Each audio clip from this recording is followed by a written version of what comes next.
Moi, je connais que la Tour Eiffel. Je suis désolé. Alors regarde la Tour Je suis Eiffel. hors du temps. Donc, en fait, Rakajou, pour ta mère, c'est un peu le shaitan qu'on C'est a. ça, ouais, exactement. C'est le shaitan, Ah, espèce de c'est très racaille. drôle. Mais non, mais on était tout jeunes. Nous aussi, on était des collégiens, tu vois. Je veux rien savoir. On est- C'est drôle. Donc on peut dire que finalement, cette trousse-là, la première trousse que tu as C'est dessinée, ça. c'est un peu comme un bitcoin. C'est la Exactement. trousse la plus chère de Paris, on est d'accord? Il faut que je la- On peut faut que je la qualifier. retrouve.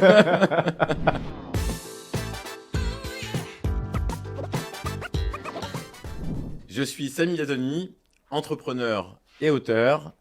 Et aujourd'hui, on va plonger dans le lexique des belles valeurs de mon invité, Rakajou, Baïdam Cissé. Bienvenue, Rakajou. Bienvenue, merci pour l'invitation, Samy. Alors, Rakajou, tu es boxeur, artiste, peintre, auteur de bande dessinée.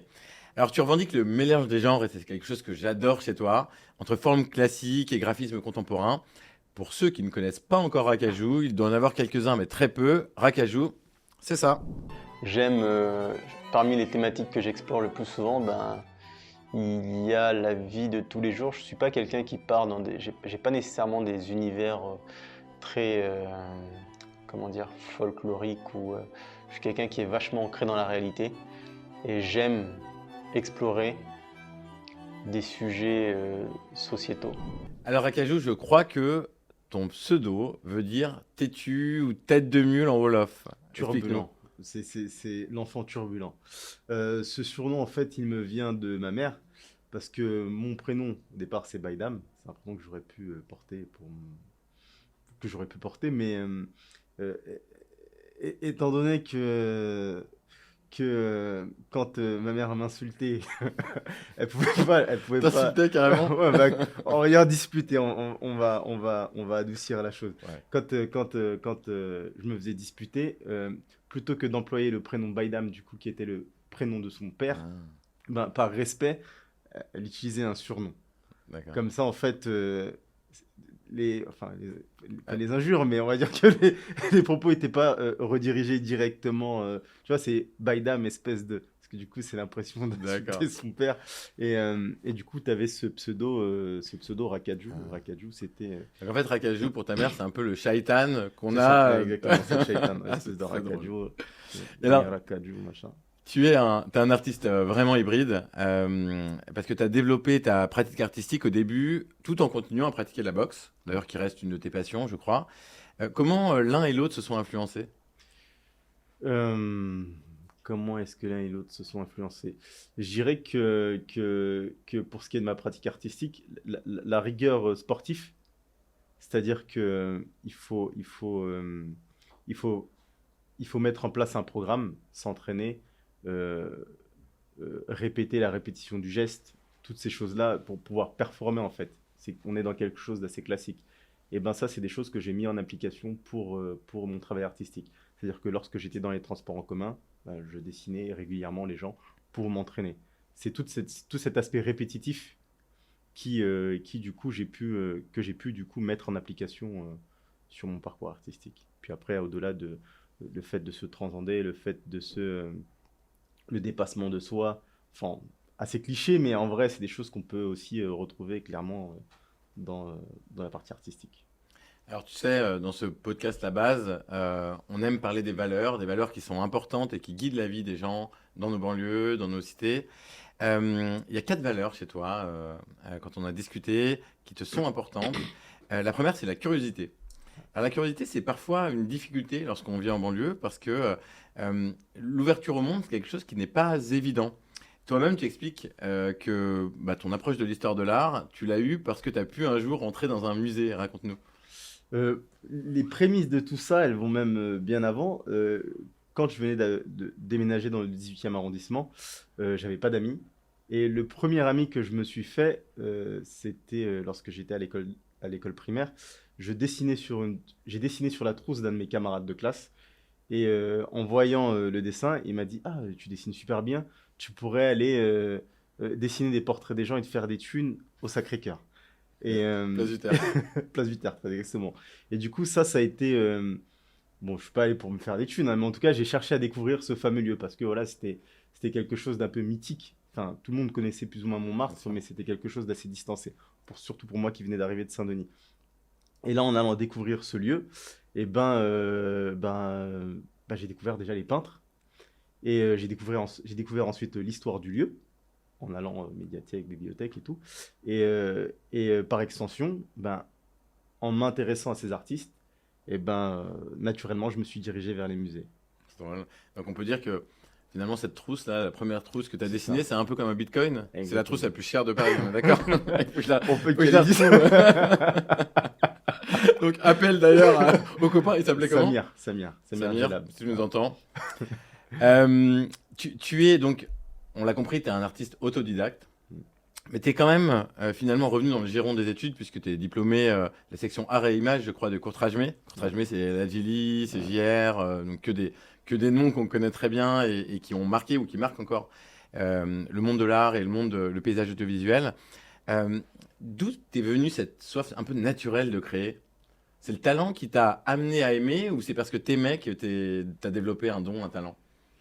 Moi, c'est l'amour de raconter des histoires. C'est au départ le désir de raconter des histoires qui m'a poussé ensuite à les produire en images pour pouvoir les conserver quelque part, plutôt que ce soit juste pas des idées volatiles, mais plutôt que ce soit juste de la pensée. Mm. Moi, il y avait cette idée quand même de les ancrer sur un médium.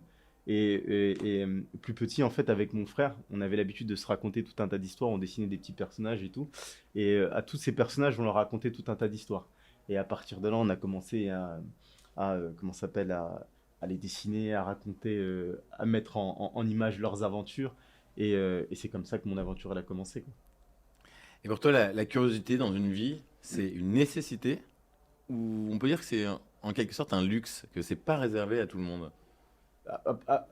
Ça, je dirais que ça dépend dans le contexte dans lequel on émerge, on évolue. Parce que moi, pour ma part, ça a été un mélange des deux. À la fois une nécessité, parce que voilà, j'étais dans un cadre assez particulier, où, où si on faisait pas suffisamment attention, on pouvait se retrouver dans une sorte de bulle mentale, où tout le monde est amené à réfléchir de la même manière. Donc pour moi, ça a été une manière de m'enfuir un peu de tout ça. Ensuite, Ensuite, je pense que j'étais aussi, malgré tout, naturellement quelqu'un de curieux. J'ai toujours cherché, on me disait quelque chose, je vais aller découvrir ce que c'est, comme pour l'exemple du Sacré-Cœur. On me parle du Sacré-Cœur, tiens, je vais aller voir ce que c'est, quoi. Donc j'avais naturellement cette chose-là, mais voilà, c'était, je dirais, deux éléments qui venaient quand même sur la balance. Alors je te propose de faire une petite pause. Ouais. Tu es une figure qui nous inspire et moi j'aimerais bien que tu donnes les 3 conseils que tu aurais aimé qu'on te donne à toi, à tous ceux qui écoutent ce podcast, à tous ceux qui le regardent. Allez, vas-y, c'est à toi. Euh, donc pour ce qui est de ces trois conseils, se confronter confronter sa manière de percevoir le monde avec celle des autres. Je pense que ça c'est important parce que parfois on est persuadé d'avoir raison alors qu'en vrai on est juste assujetti, on va dire, à notre environnement qui fait qu'on pense d'une certaine manière. Euh, euh, l'exploration. L'exploration, la curiosité, pour moi, c'est quelque chose d'absolu. Et la constance. La constance. Euh, la constance dans ses efforts, mais aussi faire attention à... comment je peux dire ça? La constance et faire attention à ne pas s'enfermer dans un récit, enfin dans un récit projeté. Enfin, je sais pas comment expliquer ça. Ça veut dire être vrai. Est-ce que ça veut dire chez toi être la constance, c'est la constance en termes de personnalité, c'est-à-dire finalement être vraiment ancré, être vraiment soi-même, et c'est aussi la constance dans l'effort, La un constance peu la constance du ouais. boxeur, tu C'est vois, ça, la constance dans l'effort, enfin la répétition du la geste. répétition du geste. Pas attendre. Enfin, même si les choses, elles arrivent pas nécessairement de manière spontanée, comme on pourrait avoir dans certaines histoires, ben, avoir sa ligne, son point, le point qu'on vise, Mm. et avancer dessus Mm. petit à petit, chaque petit pas, c'est un pas de plus vers la ligne d'arrivée, quoi. C'est intéressant cette dernière valeur parce que c'est pour moi vraiment le sens de la boxe. Moi j'en ai fait pendant 6 mois et je pensais que j'allais assez vite mettre des esquives, des uppercuts et des crochets. Et en fait, J'ai passé 6 mois horribles Tabassé. à faire des pompes, des abdos, Ouais. esquiver, à répéter des Ouais, séquences. bah ouais, bien sûr. Et donc, ça demande une constance et une force morale beaucoup plus importante que ce qu'on imagine, où on se dit, bon, c'est de la bagarre améliorée, quoi. Ouais. Et je crois que tu incarnes bien ça, et c'est ce que tu veux dire aussi Ouais, par carrément. par cette valeur et ce conseil. C'est quasiment un peu l'aspect artisanal des choses. Mm. Tu vois, c'est euh, la maîtrise du geste, elle se fait pas d'un coup. Mm. Elle se fait par la répétition, par la répétition et par la répétition. Ok, c'est très clair. Alors, on en revient aux valeurs. Mm. Et tu sais, grandir dans un quartier, moi, je pense que c'est pas une condamnation. Et je crois que tu seras d'accord avec moi. Ouais. Et je crois que cela ne préfigure pas une vie, c'est-à-dire cela ne dit pas qui on va devenir. Alors, je crois que tu es attaché à une valeur qu'on partage, qui est celle de pouvoir écrire sa propre vie. Et sans jamais oublier ses racines pour autant. Tu peux nous en dire plus, comment ça se traduit chez toi? J'ai toujours fait attention à pas être victime d'un récit qui me serait prédestiné. Moi, pour moi, mon histoire, déjà, peut-être on peut revenir brièvement dessus. Déjà, c'est le prénom qu'on m'a donné, le prénom de mon grand-père. C'est une figure que j'ai rencontrée qu'une seule fois dans ma vie, mais c'était quelqu'un qu'on me présentait comme, enfin, c'était quelqu'un, une présence quasiment légendaire. Parce que c'était Rien que quelqu'un ça. de, ouais, c'était quelqu'un qui était hyper polyvalent. Il a fait des études d'architecture, il a été vétérinaire, il a été, je crois qu'il a fait de la météorologie. Enfin, Incroyable. il a fait énormément de choses. Ah, je comprends pourquoi ta mère voulait pas t'insulter en disant son nom. Il a laissé un patrimoine hors norme qui ses enfants se déchirent pour vrai. Ah ouais. Mais moi, j'ai toujours eu cette figure, en fait, ce point de comparaison. Ce qui fait que moi, je pouvais difficilement être influencé par ce qu'il y avait autour de moi, parce que moi, j'avais cette petite étoile comme point de repère. Donc, ouais,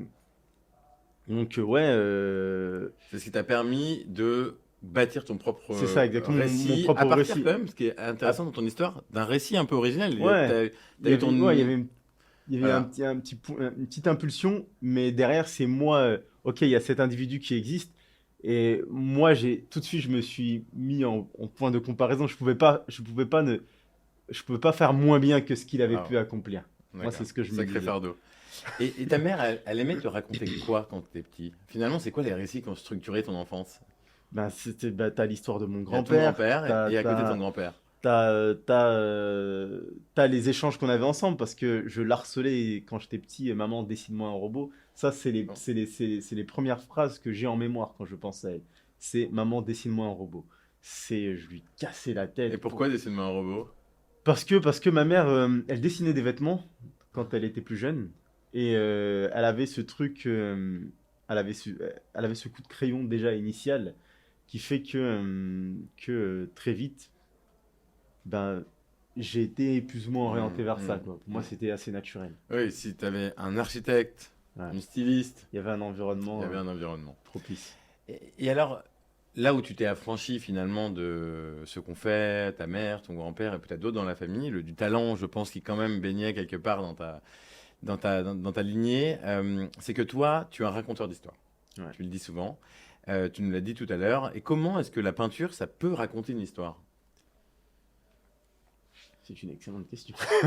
Mais pour Non, toi, non, pour moi, non, bien intimement, sûr. pourquoi tu as l'impression, il y a des peintres, lorsque moi on s'est connus par l'art, je suis un amoureux de l'art et quand je parle à certains artistes, pour eux, ils viennent, leur démarche consiste à traduire le monde, Hmm. à partager leur regard, mais ils ne veulent pas nécessairement raconter une histoire. Ouais. Toi, on est pris dans des micro-récits dès qu'on voit une de tes toiles, et j'invite d'ailleurs tous les spectateurs à faire l'exercice tout de suite. Mais alors, comment ça se matérialise quand tu crées? C'est-à-dire, est-ce que tu as en présence une histoire ou en fait, est-ce qu'elle émerge quand tu peins? Je pense que c'est un mélange des deux. Déjà, ça commence parfois avec mes sujets, mais mes sujets qui peuvent être personnifiés par des individus, mais aussi un environnement. Euh, Après, moi, mes influences aussi, elles viennent de la bande dessinée. Moi, je suis un mec des dessins animés, Club Dorothée, je pense comme toi. Ah ouais. Donc, moi, j'ai toujours cherché à faire émerger ces univers-là. J'étais un passionné de peinture, mais pas la peinture figée, représentative, pas le truc, pas pas le truc de l'ordre de l'ego. Dessine-moi mon portrait. Moi, j'étais pas dans cette démarche-là. Moi, c'était plus à travers une image, être capable de percevoir un environnement lui-même qui raconte quelque chose, et puis même la personne qui incarne la chose. Enfin, pas dans le sens où l'histoire de l'individu même que je représente, mais ce qu'elle peut incarner au sein même de l'image. Ben, moi, il y a tous ces éléments-là que j'utilise pour raconter quelque chose. Ça va être dans la mise en scène, ça va être... J'ai un traitement aussi assez cinématographique. Très. C'est un des marqueurs. Ouais, des découpages aussi, parce que très souvent, pour pas mal de mes peintures, elles sont pas enfermées juste dans une seule image. Il peut y avoir des découpages, pas mal de mise en scène. Donc, ouais, je pense que c'est un mélange, un amalgame de tout ça qui fait que... Oui, on a l'impression parfois, et au Palais de Tokyo, c'était assez flagrant, que tu fais des storyboards. Ouais. Comme un peu les dessins préparatoires des films. C'est ça, bah, en plus pour le coup, pour ce qui est du Palais de Tokyo, du coup, je parlais de pas mal d'environnement, je parlais de l'éducation, je parlais d'un lieu qui a été fort dans ma construction à moi, c'est-à-dire Aubervilliers, mon club. Donc c'était une manière un peu comme dans les récits votifs, enfin les murs votifs, les peintures. Les peintures votives, c'est les peintures dans le sacré Ouais, qui visent à célébrer exactement, une divinité. Ou... C'est ça. Ouais. Ben, moi, c'était de cette manière. Je célébrais les lieux. T'avais aussi, les,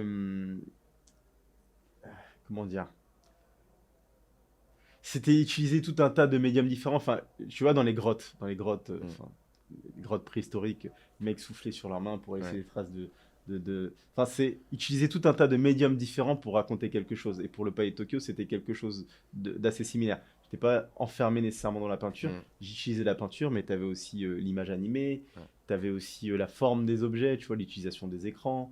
Même le fait d'être pas compartimenté à un cadre singulier, tu vois, je déformais aussi, je faisais éclater l'objet. Enfin, pour moi, c'était toutes ces choses-là qui me permettaient de raconter quelque chose.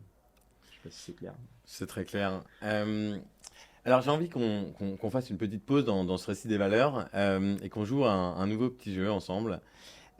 Si l'on part des codes qu'on admet communément dans les quartiers, et il y en a beaucoup, c'est quoi pour toi la fausse piste? La chose qu'on croit obligatoire, mais qui en fait ne l'est pas du tout. C'est de croire que l'art, c'est une cage, c'est une enclave, alors que non, c'est plus un pont pour pouvoir ensuite explorer différents univers. J'aime bien cette phrase. D'ailleurs, si l'art n'était pas un pont, tu ne serais pas là, puisqu'on ne se serait pas rencontrés. On s'est rencontrés grâce et par l'art. Moi, comme collectionneur ou jeune collectionneur, et toi comme artiste ou jeune artiste. Ouais. Alors, le jeu que j'ai envie de te proposer, c'est qu'on va faire une battle de chefs-d'œuvre. Alors, ce sont des chefs-d'œuvre matériels ou immatériels, tu verras. De la peinture, de l'architecture, de la sculpture, de la musique. À chaque fois, je t'en propose 2. Et tu me dis, voilà, c'est la fin du monde, il ne faut en sauver qu'un dans la mémoire des hommes. Alors, parfois, tu verras, c'est dur, parfois, ce sera plus facile. On commence. Okay. Tour Eiffel ou les albums Julius de SCH? Moi, je connais que la Tour Eiffel. Je suis désolé. Alors, regarde la Tour Eiffel. Je suis hors du temps. L'intégrale de Tintin ou les nymphéens de Monet? Ah, merde. Je suis désolé, Monet. Moi, je sauve les Tintins. Allez, on va pas se faire d'ennemis, mais j'ai un vrai cas de conscience, moi aussi. Le jeu de jambes de Mohamed Ali, ouais, c'est un chef-d'œuvre. Ou le flow de 50 Cent? Ali. Ouais, j'étais sûr. DBZ ou le rouge et le noir de Stendhal? DBZ. Sans pitié. Pour finir, alors celle-là, je sais pas ce que tu vas dire. GTA V ou le boléro de Maurice Ravel? Jeux vidéo ou musique classique? Le problème, c'est que GTA V, c'est pas mon épisode préféré. Toi, c'est Vice City comme tout le monde? Non, c'était San Andreas. Ah oui. San Andreas. Here we go again. Tu m'aurais dit San Andreas. Ouais, San Andreas. Ok. Mais alors on reste sur San Andreas, j'étais là quand même. Voilà. Bon, merci beaucoup. On va revenir à ces valeurs qui sont importantes et qui structurent un peu le vécu de ceux qui ont grandi, qui côtoient la banlieue, la cité. La valeur qui t'anime, elle est très belle et je crois que c'est une valeur assez centrale dans les quartiers, c'est le courage. C'est quoi pour toi dépasser des limites, faire preuve de courage? C'est de refuser d'être compartimenté, de refuser d'être enfermé dans un discours, mais qui vient de l'extérieur, mais qui vient aussi de l'intérieur, hein, au sein même du groupe dans lequel on peut évoluer. C'est être capable de se détacher de tout ça, c'est être capable de ne pas avoir peur du qu'on dira-t-on, du qu'on dira-t-on. C'est c'est ouais, c'est parfois faire fi du groupe et être capable de marcher tout seul. Alors, je crois que un des éléments qui a marqué ta carrière, c'est la fameuse fresque de ta Aubervilliers. salle de boxe à Aubervilliers, on est obligé d'en parler. Ouais. Pour moi, c'est un acte de courage que de dire, bah, finalement, je quitte la feuille blanche et je vais faire 300 mètres carrés Ouais. de fresque. Tu peux nous raconter ça? Au départ, je me suis chié dessus, hein, c'est pas courage, courage. Mais alors, pour ceux qui connaissent pas l'histoire, en 2 mots, qu'est-ce qui s'est passé? C'est quoi Qu'est-ce qui s'est l'histoire de passé, cette en fresque? fait, Qu'est-ce que tu faisais et pourquoi on t'a proposé de faire une fresque de 300 mètres carrés? Bah, en fait, chaque jour avant l'entraînement, quand je quittais le travail, à l'époque, je viens de finir le lycée et je travaillais comme bagagiste. Et chaque jour, j'arrivais un peu plus tôt dans mon club et après avoir dessiné dans les transports en commun, je me retrouvais sur une des mezzanines et je dessinais là, comme ça, dans mon coin, en attendant que l'entraînement commence. Et à un moment donné, en fait, t'as mon entraîneur, du coup, Saïd Benagem, qui est venu se pencher derrière mon épaule pour voir ce que je foutais. Et il voit que je dessine. Ah, c'est bien. Et là, il pointe du doigt le mur et fait et ça te dirait pas de faire la même chose sur les murs? Je fais fou de ma gueule. Et à l'époque, il y avait des petites barrières métalliques, un assemblage métallique qui recouvrait le mur. Et moi, quand il me dit ça, je pense qu'il rigole. Je dis, ah, il rigole et tout. Après, je vois dans son regard, non, non, non, il est sérieux en vrai Très dans son sérieux. délire. Moi, je fais, ah non, en vrai, c'est chaud et tout. En plus, c'est la peinture. Je peignais un petit peu à l'époque, mais c'était pas un médium que je maîtrisais nécessairement à fond, tu vois. Ouais. Et là, le mec, il me dit, oh, mais vas-y, tu vois, tu peux y arriver. Et c'est con, mais moi, j'ai toujours eu, j'ai des ancrages un peu comme ça. Des gens qui te font confiance. Je pense que ça aussi, c'est quelque chose qui est super important. Euh, Lorsque quelqu'un te fait confiance, il dit, ah, c'est quelque part une manière de dire, je crois en toi, tu peux le faire. Et là, ben, moi, je me suis dit, bon, bah, vas-y, je vais pas dire l'injure, mais allez, vas-y, on va le faire, tu vois, on va tenter l'aventure. À l'époque, j'avais commencé la fresque avec un ancien pote, et puis pour moi, en fait, c'était, ouais, c'est la première fois que quelqu'un me faisait véritablement confiance. Et, euh, et puis, je fais vite fait un petit saut dans le temps. À l'époque, le peu de fois où j'avais pu gagner de l'argent en dessinant, c'était avec un pote. On faisait des bandes dessinées pour adultes qu'on vendait dans les cours de récré Je savais au pas ça. collège. J'adore. On faisait des petites Au BD. collège, c'est détournement de mineur en plus. Oh, mais non, mais on était tout jeunes, nous aussi, on était des collégiens, tu vois. Je veux rien savoir. On était des collégiens qui, on était oui, bien complètement sûr. cons. On faisait des hentai, machin, on vendait ça pour le délire, tu vois. Ouais. Mais c'était voilà, c'était un délire. Et là, pour le coup, c'était vraiment quelqu'un c'est une association, mais voilà, c'est quelqu'un qui te Ouais, payait bien réellement, sûr. donc qui validait quelque part ton travail. Et là, tu comprends que ouais, tu peux vraiment gagner de l'argent Ce que en tu faisant aimes et ce ce que que tu tu sais aimes, faire. en Et ça, c'est dessinant, tu vraiment vois. un acte de courage de se dire, je passe d'une petite feuille A4 à 300 mètres carrés Ouais, de c'est fresque. un D'ailleurs, mélange de on peut folie la et de voir courage. encore, cette fresque, dans la salle de boxe. Malheureusement, elle s'était détériorée avec le temps. Je l'avais faite en 2007-2006. Mais étant donné que depuis, en fait, j'ai fait énormément de choses, Ouais, ouais. j'ai fait énormément d'expositions, et ben on a décidé du coup de la refaire. Et pour moi, ça me tenait à cœur, en plus après avoir pu faire tout ce que j'ai fait jusqu'à présent, en plus en grande partie grâce à ce club, de pouvoir revenir et redonner après avoir fait mon petit parcours initiatique à l'extérieur. Et je crois que dans le courage, dans ton parcours, je sais que tu es quelqu'un de très humble. Trop d'ailleurs, je crois. C'est le monde de l'art de brusque tes exploits, mais toi, à chaque fois, on a l'impression que c'est normal, que tu fais les choses facilement. Je crois que le fait de se confronter à des collectionneurs, au monde de l'art, ça t'a demandé du courage et ça, je crois même que ça t'en demande encore un peu, non? Ça dépend, en fait, ça dépend à quel type de profil j'ai affaire. Si c'est à quelqu'un comme toi, ben pour moi, c'est cool parce qu'on est dans une conversation, on est juste des individus Mm. et on parle d'une passion, tu vois.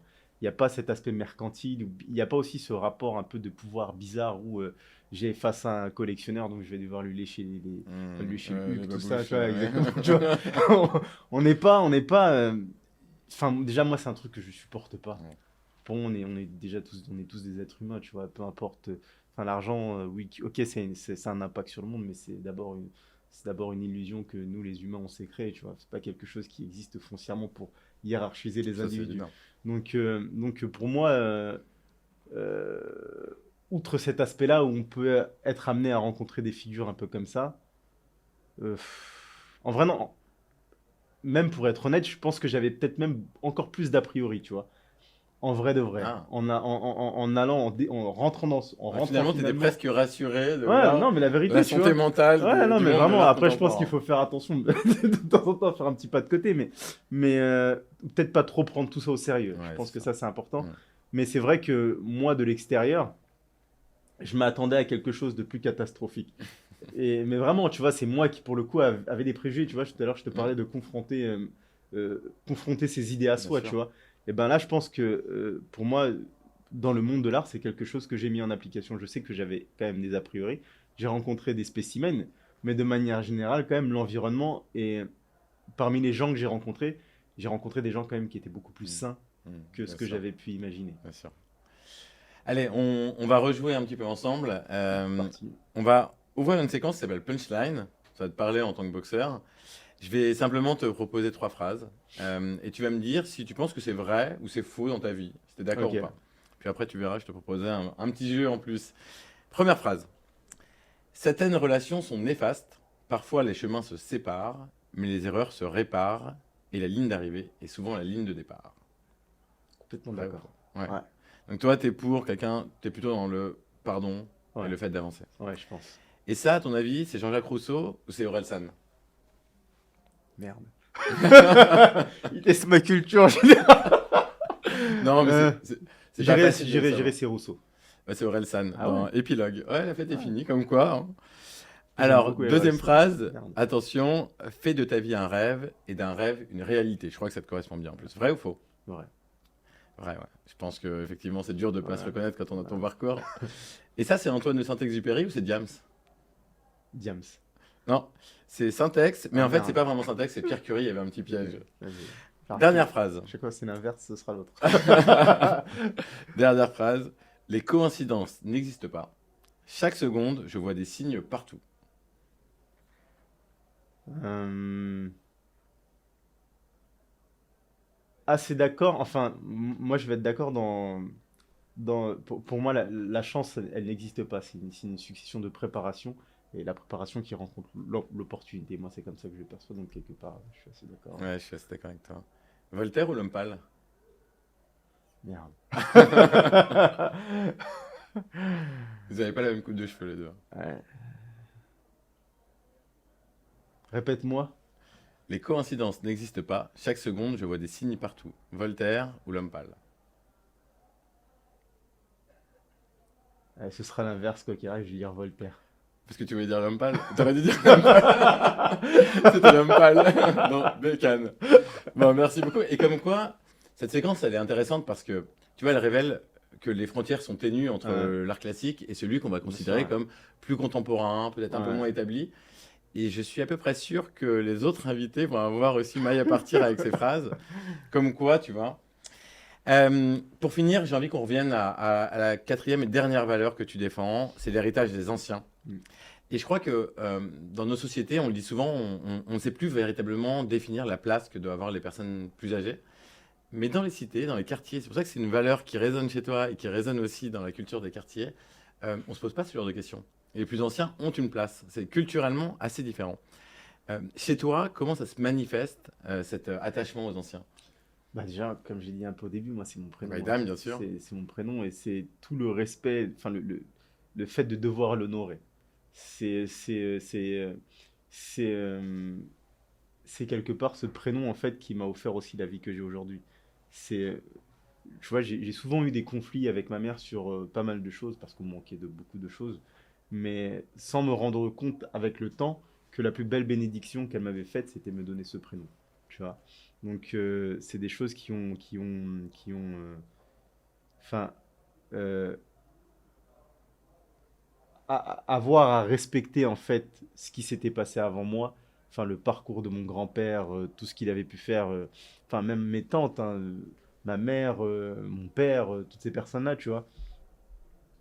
Euh, c'est pas pour moi, c'est m'inscrire dans une continuité, tu vois.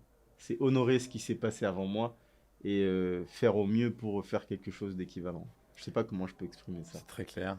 Et toi, justement, quand tu seras le grand-père Baïdam et que ton petit-fils reprendra, j'espère, ce très joli prénom, tu as envie qu'il ait quelle image de son grand-père? Quelqu'un qui s'est pas mis de barrière, euh, suffisamment curieux et parfois bête obstiné pour, pour aller se confronter à d'autres Mhm. environnements. Qu'est-ce que j'aimerais qu'il retienne de moi? Qu'il a fait de son mieux Mhm. à partir de ce qu'il avait et qu'il il s'est jamais laissé démonter. C'est très joli. Alors, merci pour ce joli voyage dans ta vie, Rakajou. Plaisir. Je retiens de notre échange les 4 principes qui t'animent. La curiosité, le récit de soi, le fait de définir son histoire, le dépassement de ses peurs, le courage donc, et l'héritage des anciens. Alors ces principes, ils n'appartiennent pas à la banlieue, mais je pense qu'ils y trouvent des résonances particulières. C'est là qu'ils sont les plus porteurs, c'est là qu'ils aident plus les individus. Je suis convaincu qu'en réalité, bien au-delà de nos banlieues, ces principes doivent résonner Bien et sûr. qu'ils serviront aussi à ceux qui aspirent à l'entrepreneuriat, au fait de se dépasser par la création. Donc merci pour tous ces jolis messages. Merci à toi. Et alors, on a une petite tradition dans ce podcast, c'est de se séparer, mais de te laisser le mot de la fin. Et alors, pas n'importe comment. J'aimerais que tu imagines ce que dirait une personne importante pour toi, pas ton grand-père, pas ta maman, ton galeriste. Qu'est-ce qu'il dirait de cet entretien? Tu t'en es pas sorti trop mal. T'en es pas sorti très mal. Je confirme. Merci, Vaidam. Merci à toi. Salut.